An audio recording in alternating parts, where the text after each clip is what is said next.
दोस्तों स्वागत है आपका मेरे YouTube चैनल इंग्लिश बाबू पर। और आज मैं फिर हाजिर हूँ आपके साथ एक नई स्टोरी लेकर। और दोस्तों अगर मैं आज की कहानी के बारे में बात करूँ तो जो आज की कहानी है ये एक मॉरल स्टोरी है। और उसके अलावा दोस्तों आज की जो कहानी है ये थोड़ी सी स्पेशल है, क्योंकि देखिए नॉर्मली जो कहानियाँ मैं लाता हूँ हर कहानी के अंदर कहीं ना कहीं कोई मॉरल होता है, कुछ ना कुछ मनोरंजन होता है। उसके साथ साथ यहाँ पर आप ग्रामर, ट्रांसलेशन, रूल्स सीखते हैं, उसके अलावा वर्ड मीनिंग सीखते हैं। लेकिन दोस्तों कुछ कहानियाँ ऐसी होती हैं जो हमारे मन को छूती हैं, और उसके अलावा कुछ ऐसी कहानियाँ होती हैं जो जीवन के अंदर हमें कई सारी सीख देती हैं। तो कुछ कहानियों को सुनकर ऐसा लगता है कि उन कहानियों से हमें अपने जीवन को देखने का या फिर अपने आप को सुधारने का, एक अच्छा इंसान बनने का, एक बेहतर इंसान बनने का हमें मौका मिलता है इस तरह की कहानियों को सुनकर, क्योंकि कुछ कहानियाँ हमें बहुत कुछ ज़्यादा सिखा जाती हैं। तो दोस्तों आज की ये जो कहानी है मुझे बहुत अच्छी लगी, क्योंकि इस तरह की जो कहानियाँ हैं उस कहानियों से मैं भी बहुत कुछ सीखता हूँ। तो चलिए दोस्तों फिर आज की इस कहानी को हम शुरू करते हैं। और हमेशा की तरह दोस्तों इस कहानी के अंदर भी आपको कई सारे नए इंग्लिश के वर्ड मीनिंग सीखने को मिलेंगे, उनकी करेक्ट प्रोनाउंसिएशन के बारे में पता चलेगा, और जो इसका ग्रामर का पार्ट है उसे बिल्कुल डिटेल में कवर करेंगे। तो एक एक स्ट्रक्चर को आप बड़ी आसानी से सीख पाएंगे। तो सबसे पहले कहानी का टाइटल देखते हैं। कहानी का टाइटल है the fence and the nails. क्या मतलब हुआ दोस्तों? फेंस का मतलब होता है बाड़। आपने देखा होगा जो खेतों वगैरह में या फिर घरों के आसपास कुछ लकड़ी के लगा दिए जाते हैं, जिसे बाड़ कहता है, ताकि कोई भी जानवर वगैरह कोई उधर कोई भी ना आ पाए अनाधिकृत रूप से। तो उसे फेंस कहा जाता है इंग्लिश में, जिसकी हिंदी होती है बाड़। और नेल का मतलब होता है कील, तो ये नेल्स है। तो क्या अर्थ हुआ? The fence and the nails मतलब क्या हुआ कि बाड़ और कीलें। तो दोस्तों ये आज की इस कहानी का टाइटल है, शीर्षक है। और जैसा मैंने आपको बताया जो कहानी है बहुत ही अच्छी मोरल देने वाली कहानी है। कहानी सुनने के बाद आपको ज़रूर ये एहसास होगा कि इस कहानी ने आपको बहुत कुछ सिखाया है। तो चलिए दोस्तों इसको मैं पढ़ना शुरू करता हूँ। आपसे रिक्वेस्ट है आप इसे बिल्कुल ध्यान से सुनें, और यदि कहानी पसंद आए तो लाइक ज़रूर करें। तो चलिए इसको शुरू करते हैं। Once there was a little boy who had a bad temper। क्या मतलब हुआ? Once मतलब कि एक बार, There was a little boy। दोस्तों ये जो वाक्य है ये एक सिंपल पास्ट का वाक्य है। सिंपल पास्ट का मतलब होता है, देखिए जब हम पास्ट में कोई भी ऐसा वाक्य बनाते हैं जहाँ पर was या फिर वर्ब का इस्तेमाल हेल्पिंग वर्ब के रूप में किया जाता है, साथ में नाउन या एडजेक्टिव को लेकर वाक्य बनाते हैं। उसके अलावा दोस्तों जब भी हम सिंपल पास्ट में या फिर सिंपल प्रेजेंट में कोई वाक्य बनाएंगे तो वहाँ पर कभी भी किसी भी तरह की वर्ब का, मतलब कि जो एक्शन वर्ब है उसका प्रयोग नहीं किया जाता है। तो कई लोग इस तरह के वाक्यों को नो एक्शन सेंटेंस भी कहते हैं, तो इन्हें आप नो एक्शन सेंटेंस भी कह सकते हैं। तो इसका क्या अर्थ हुआ? वंस एक बार, there was a little boy मतलब एक बार एक छोटा लड़का था। अब दोस्तों देखिए ये सिंपल पास्ट का तो वाक्य है, लेकिन अब यहाँ पर देखिए यहाँ पर देयर लिखा है। देयर का आमतौर पर क्या मतलब होता है? वहाँ। लेकिन आपको इस चीज़ का भी ध्यान रखना है कि जब हम कोई सिंपल प्रेजेंट या सिंपल पास्ट के वाक्य बनाते हैं और उसमें कोई शुरुआत में देयर आता है तो वहाँ पर देयर का कोई अलग से मतलब नहीं निकाला जाता है। देयर का प्रयोग मात्र वाक्य को बनाने में प्रयोग किया जाता है। तो क्या अर्थ हुआ कि एक बार एक छोटा लड़का था। Who had a bad temper. दोस्तों हु यहाँ पर एक रिलेटिव प्रोनाउन है। देखिए हु का यूज़ कब करते हैं? जब हम किसी का कोई रेफरेंस देना चाहते हैं तो वहाँ पर हु का प्रयोग हम करते हैं रेफरेंस देने के लिए, जो कि एक रिलेटिव प्रोनाउन है। और ये जो वाक्य है, यदि आप इस वाक्य के बारे में बात करें तो ये एक पास्ट का पजेसिव वाक्य है। पास्ट पजेसिव क्या होता है? जब हम पास्ट में कोई ऐसा वाक्य बनाते हैं जहाँ ये दर्शाते हैं कि पास्ट में किसी के पास कुछ था, जहाँ पर हैड का यूज़ हेल्पिंग वर्ब के रूप में किया जाता है। तो इस पूरी लाइन का क्या अर्थ निकला? वंस एक बार, there was a little boy एक छोटा लड़का था, who had a bad temper. Bad temper का मतलब था बुरा स्वभाव, मतलब कि जिसका बुरा स्वभाव था। His father gave him a bag of nails and said, every time you lose your temper you must hammer a nail into the fence. क्या अर्थ हुआ? हिज फादर गेव हिम दोस्तों ये जो वाक्य है ये पास्ट इंडेफिनिट का अफर्मेटिव वाक्य है, और जब हम पास्ट इंडेफिनिट में कोई अफर्मेटिव का वाक्य बनाएंगे तो वहाँ वर्ब की सेकंड फॉर्म का यूज़ किया जाता है।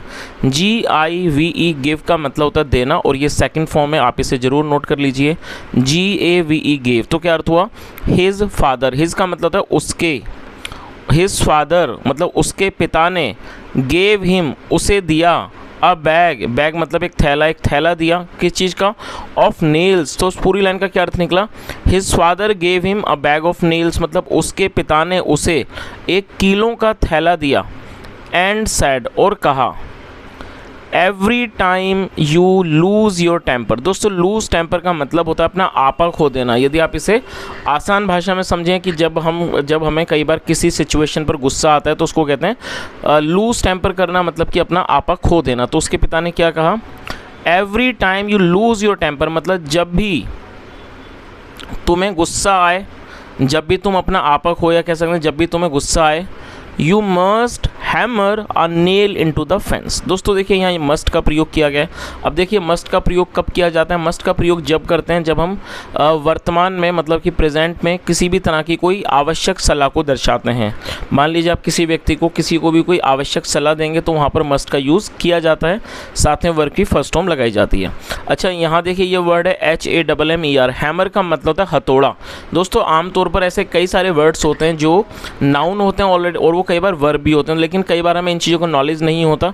तो आज आपको ये बात ही पता चली दोस्तों, हैमर जो है वो नाउन है जिसका मतलब होता है हथौड़ा, उसके अलावा ये एक वर्ब भी है। तो यहाँ पर इस हैमर शब्द का प्रयोग यहाँ पर वर्ब के रूप में प्रयोग किया गया, मतलब एक क्रिया भी। और हैमर का मतलब होता है ठोंकना। तो उसके पिता ने उसे क्या कहा? Every time you lose your temper, मतलब जब भी तुम्हें गुस्सा आए, you must hammer a nail, nail मतलब कील, मतलब कि आपको अवश्य ही कील ठोंकनी चाहिए इनटू द फेंस, बाड़ में। और फेंस जैसा मैंने आपको बताया जो घरों की रक्षा वगैरह करने के लिए इस्तेमाल की जाती है उसको इंग्लिश में फेंस कहते हैं, जिसकी हिंदी होती है बाड़। तो इस पूरी लाइन का क्या अर्थ निकला कि उसके पिता ने उसे कीलों का एक थैला दिया। एंड सैड, और कहा, every time you lose your temper, मतलब जब भी तुम्हें गुस्सा आए, you must hammer a nail into the fence, मतलब जब भी तुम्हें गुस्सा आए तुम्हें अवश्य ही एक कील को फेंस में, मतलब कि बाड़ में ठोंकना होगा। चलिए आगे देखिए।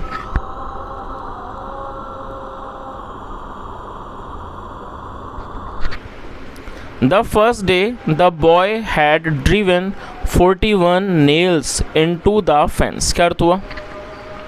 दोस्तों यहाँ देखिए हैड के बाद थर्ड फॉर्म का यूज़ किया गया, तो ये पास्ट परफेक्ट है। पास्ट परफेक्ट का क्या मतलब होता है? जब हम पास्ट में कोई ऐसा वाक्य बनाते हैं जहाँ ये दर्शाते हैं कि पास्ट में कोई क्रिया पूरी हो चुकी थी, इस तरह के वाक्यों को पास्ट परफेक्ट का वाक्य कहा जाता है। आया था, गया था, लिया था, दिया था, चुका था, जहाँ पर हैड के साथ वर्ब की थर्ड फॉर्म का यूज़ किया जाता है।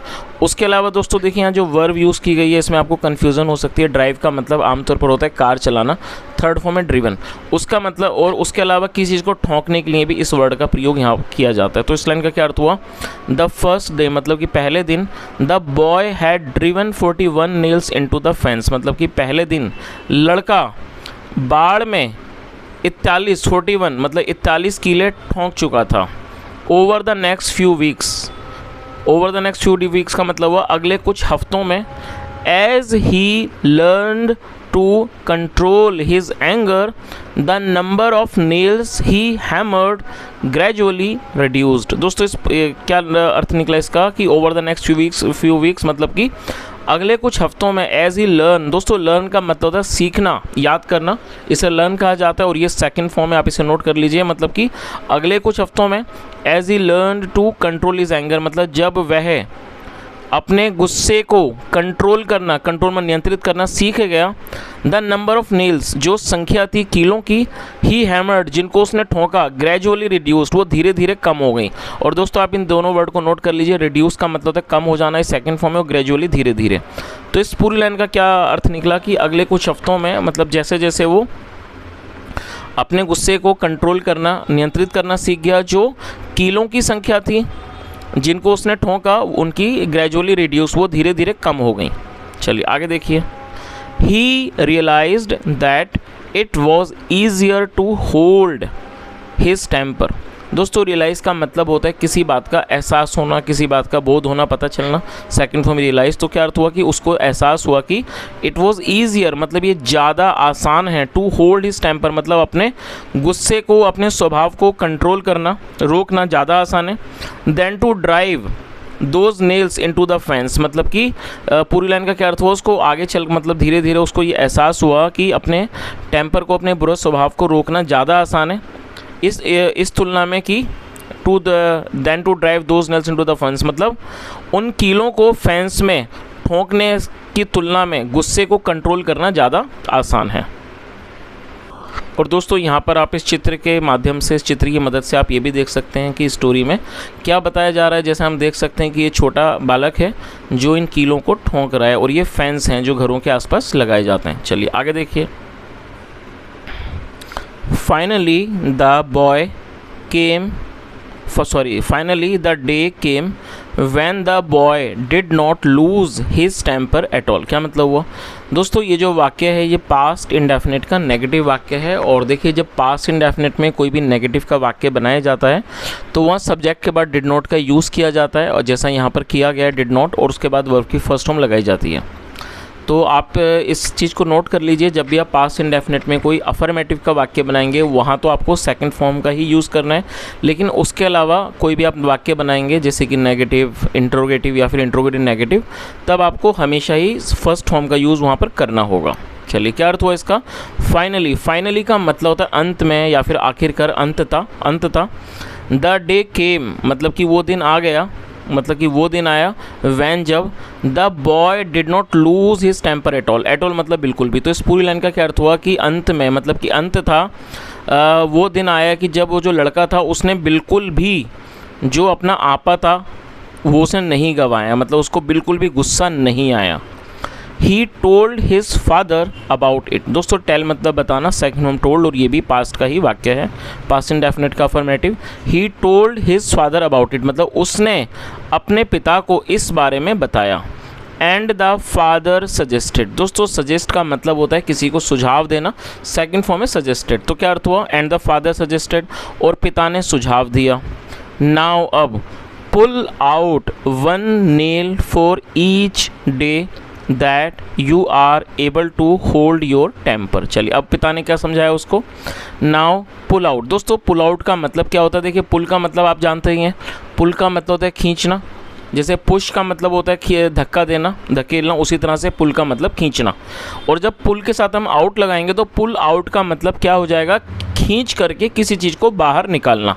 तो जो पिता थे उन्होंने क्या सुझाव दिया कि नाउ अब, पुल आउट वन नेल, मतलब कि अब एक कील निकालो, फॉर ईच डे मतलब प्रत्येक दिन के लिए, दैट मतलब जब, you are able to hold your temper मतलब जब आप अपने गुस्से को, अपने स्वभाव को होल्ड कर पाओ, मतलब जब आप अपने आपे को, अपने स्वभाव को रोक पाओ, उसके लिए आप एक कील निकालो। तो इस पूरी लाइन का क्या अर्थ निकला यहाँ से यहाँ तक कि उसने अपने पिता को इस बारे में बताया। उसके बाद जो पिता थे उन्होंने उसको सुझाव दिया कि अब आप हर दिन एक कील निकालो, जिस दिन each day that you are able to hold your temper, मतलब जिस दिन आप अपने स्वभाव को नियंत्रित कर पाओ, होल्ड कर पाओ, उस दिन आप उस मतलब एक एक कील निकालो। चलिए आगे देखिए। डेज पास्ट, दिन गुजर गए, and the young boy was finally able to tell his father that all the nails were gone. क्या अर्थ हुआ कि मतलब कि जो दिन, कई दिन थे गुजर गए, और जो ये छोटा लड़का था, यंग बॉय मतलब जो छोटा लड़का था, was finally able to tell मतलब वो अपने पिता को ये बात बताने में समर्थ था, able to tell his father that all the nails were gone, की जो सारी जो नेल्स हैं, कीलें हैं, वो जा चुकी हैं। The father led his son to the fence. दोस्तों ये भी पास्ट का ही अफर्मेटिव वाक्य है। लीड मतलब ले जाना, और सेकंड फॉर्म है लेड, तो क्या हुआ, ले गए। The father led his son to the fence मतलब पिता अपने बेटे को led his son to the fence बाड़ के पास ले गए, एंड सैड और कहा यू हैव डन वेल। दोस्तों इस वाक्य में हैव के साथ थर्ड फॉर्म का यूज़ किया गया, तो ये प्रेजेंट परफेक्ट का वाक्य है जहाँ पर हैज़ हैव के साथ थर्ड फॉर्म यूज़ की जाती है। तो उन्होंने क्या कहा, you have done well my son मतलब मेरे बेटे आपने अच्छा किया है, बट लेकिन look at the holes in the fence, लेकिन फेंस में मतलब बाड़ में इन छेदों को देखो। The fence will never be the same, ये जो फैंस है बाढ़ हैं, will never be the same, वो कभी भी सेम मतलब वैसे ही नहीं रहेंगी, नहीं होंगी।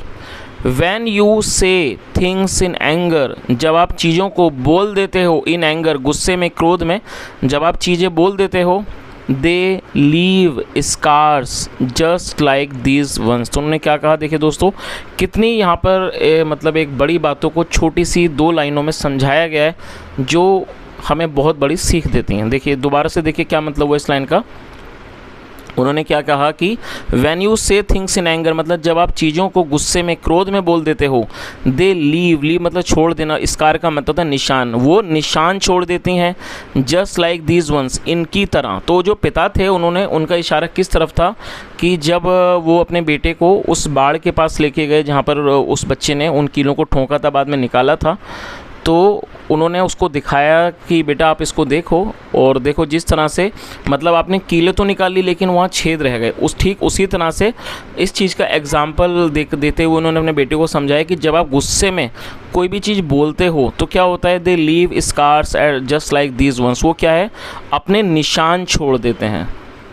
तो दोस्तों कई बार आपने देखा हो, कई बार हम बहुत ज़्यादा जब गुस्से में होते हैं हम ऐसी कुछ बातें बोल देते हैं जो लोगों को बुरी लग जाती हैं, और उसके बाद हम कितनी बार भी सॉरी बोल दें या हमें उस चीज़ का दुख हो कि हमने अच्छा नहीं बोला, लेकिन दोस्तों जो शब्द हमारे मुंह से निकल गए वो निकल गए। तो वो जो कई बात ऐसी होती हैं कि हमारे शब्द दूसरे लोगों को बहुत ज़्यादा तकलीफ़ दे जाते हैं। तो कहीं ना कहीं यहाँ कहानी में यही बताने की कोशिश की जा रही है कि जिस तरह से कीलों को उस बाढ़ में ठोंका गया था और जब उनको निकाल लेने के बाद भी वहाँ पर वो निशान बने रहे। चलिए आगे देखिए। It won't matter how many times you से और फील सॉरी। उन्होंने आगे क्या कहा, इट वॉन्ट मैटर। दोस्तों वॉन्ट का मतलब विल नॉट, और ये फ्यूचर इंडेफिनिट का नेगेटिव वाक्य। उन्होंने क्या कहा, it won't matter how many times you से और फील सॉरी, मतलब इस बात से कोई फ़र्क नहीं पड़ता कि आप कितनी बार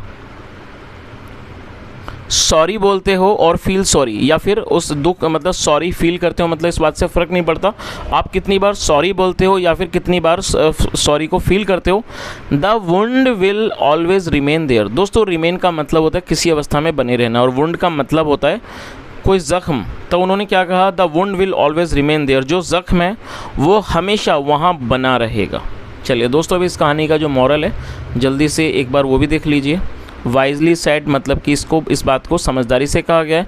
अ verbal wound is as bad as a physical one. दोस्तों देखिए वर्बल क्या होता है, मौखिक, और वुंड का मतलब क्या होता है, कोई चोट वगैरह, ज़ख्म, घाव, उसे वुंड कहते हैं। मतलब एक जो मौखिक घाव होता है, is as bad as a physical one, मतलब वो फिजिकल वन, मतलब एक जो मौखिक वुंड, अब मौखिक वो मतलब जो घाव है उसका क्या मतलब है। देखिए मौखिक घाव का मतलब यही है कि जब हम किसी को कोई गलत लैंग्वेज में बात कर लेते हैं या फिर कुछ ऐसी लैंग्वेज बोलते हैं जो बहुत ही कठोर होती है या फिर बहुत ही ज़्यादा तकलीफ़ देने वाली होती है, तो उसे क्या कहा जाता है, वर्बल वुंड। तो यहाँ पर क्या बताया गया है कि एक जो मौखिक घाव होता है वो उतना ही बुरा होता है जितना फिजिकल वन, मतलब जितना एक सामान्य घाव होता है। सो इसलिए learn to control your anger, इसलिए अपने गुस्से को, अपने क्रोध को कंट्रोल करना सीखिए।